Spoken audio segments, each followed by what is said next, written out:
সরকারি বাসে মহিলাদের বিনামূল্যে সফর শুরু ঝাড়গ্রামে। নির্বাচনী প্রতিশ্রুতির বাস্তবায়ন ঘটিয়ে সোমবার থেকে রাজ্য সরকারি বাসে মহিলাদের জন্য বিনামূল্যে ভ্রমণ পরিষেবা চালু হলো। এই কর্মসূচির সূচনা উপলক্ষে এদিন ঝাড়গ্রামে মহিলা মোর্চার পক্ষ থেকে একটি বিশেষ অনুষ্ঠানের আয়োজন করা হয়েছিল। এদিন সকালে ঝাড়গ্রাম বাস টার্মিনাসে বাসে ওঠা মহিলা যাত্রীদের চন্দনে টিকা এবং ফুল দিয়ে বরণ করে নেন সংগঠনের সদস্যরা। প্রথম দিনই এই নতুন পরিষেবা ঘিরে যাত্রীদের মধ্যে ব্যাপক উৎসাহ দেখা যায়। নিত্যযাত্রীদের একাংশের মতে প্রতিদিনে যাতায়াত খরচ কমার ফলে সাধারণ মধ্যবিত্ত পরিবারের আর্থিক চাপ অনেকটাই লাঘব হবে। বিশেষত কর্মজীবী ও ছাত্রীদের ক্ষেত্রে এই সিদ্ধান্ত অত্যন্ত সহায়ক হবে বলে মনে করা হচ্ছে।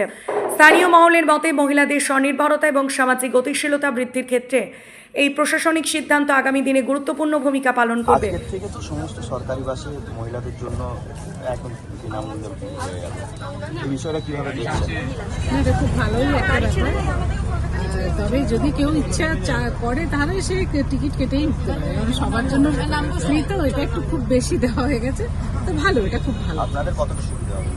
আমাদের ভালোই সুবিধা হবে। সুবিধা হবে না কেন, পুরোপুরি ফ্রিতে পাবো, সুবিধাই হবে। নাম আপনার?